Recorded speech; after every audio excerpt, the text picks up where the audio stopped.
Live update லைவில் சௌந்தர்யா ஒரு அதிர்ச்சி சம்பவத்தை வந்து பண்ணி விட்டாங்க. அதாவது பிக் பாஸ் வந்து காலையில் மார்னிங் அப்டேட்டில் என்ன கொடுக்குறாரு அப்படின்னா, இந்த வீட்டில் வந்து உங்களுக்கு பிடிக்காத ஆள் 2 பேரை சொல்லுங்கள், பிடிச்ச ஆள் 2 பேர் சொல்லுங்கள் அப்படின்னு சொல்கிறாரு. அதாவது வெளியே போயும் தொடர்பு இருக்க ஒரு ஆள், வீட்டுக்குள்ளே இருந்தாலும் தொடர்பே இல்லாமல் துண்டிக்கணும் அப்படின்னு நினைக்கிற ஆள் யார் அப்படின்னு கேட்கும்போது சௌந்தர்யா வர்றாங்க. எனக்கு வந்து பிடிக்காத ஆள் அப்படிங்கும்போது மஞ்சரி தான் ஃபஸ்ட்டு அப்படின்றாங்க. ஏன்னா மஞ்சரி வந்து பார்த்திங்கன்னா பின்னாடி வந்து பேசிட்டே இருப்பாங்க, தொணன்னு. ஆனால் அது வந்து எனக்கு கேட்கும், எங்கள் அம்மா மாதிரி அப்படின்ட்டாங்க. சௌந்தர்யா அம்மா அப்படி தான் பின்னாடி பேசுவாங்களோ, அதனால் எனக்கு வந்து இதோட மஞ்சரியோட கனெக்டே ஆகலை. அவளோட எனக்கு பிடிக்காத ஆள் அப்படின்னா மஞ்சரி அப்படின்னு சொல்கிறாங்க. அடுத்து வந்து ரணவ் சொல்கிறாங்க.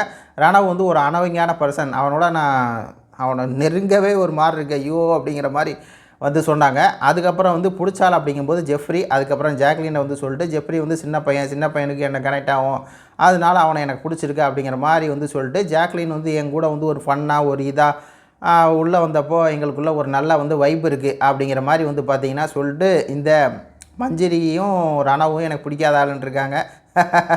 என்ன இருந்தாலும் அவங்க முன்னாடியே அந்த காரணத்தோடு சொல்கிறது நல்லா தான் இருக்குது மக்களே. உங்கள் கருத்துக்களை சொல்லுங்கள். நன்றி, வணக்கம்.